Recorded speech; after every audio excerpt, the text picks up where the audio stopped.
Qu'est-ce que vous répondez à ce qui vient d'être dit? Alors, je vais essayer de répondre à tout le monde. Très clair, oui, oui.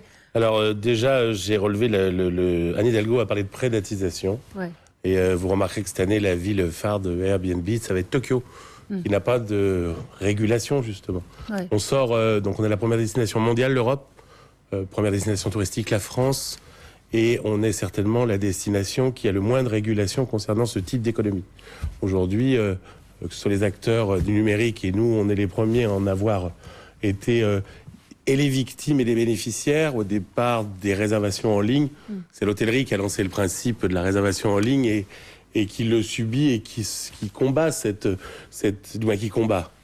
qui combat pour travailler à armes égales. Et là, on parle de grands acteurs internationaux qui ont des réglementations qui sont dans leur pays, qui ne s'appliquent pas chez nous, qui n'ont pas de fiscalité chez nous et qui, si je prends le cas d'Airbnb ou d'autres, ont des obligations dans leur pays qu'ils n'ont pas chez nous.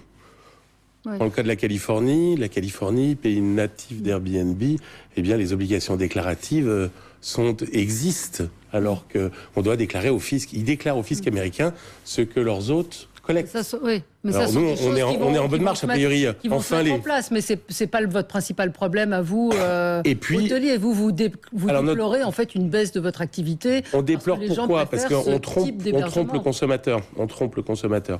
Sur économie collaborative, venez à la maison.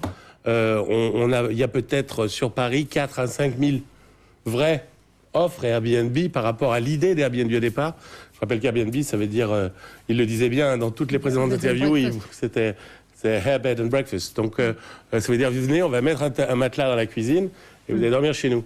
En l'occurrence, aujourd'hui, c'est 90% d'appartements qui sont achetés. On a démontré par Inside Airbnb que vous avez des Belinda ou autres Jean-Marc qui sont propriétaires de 214 appartements sur Airbnb avec la même offre, en disant venez, je suis une personne sympa, etc. Et là, on a découvert avec nos collègues européens, puisqu'on fait partie de l'association européenne qui combat à Bruxelles effectivement l'ensemble des acteurs à destination touristique, l'Allemagne, la France, l'Espagne, l'Italie, et on a dénombré que ces fameux acteurs étaient les mêmes à Rome, les mêmes à Barcelone et les mêmes à Berlin. Alors, on va s'interrompre, c'est l'heure du rappel des titres et on continue à débattre tout de suite après.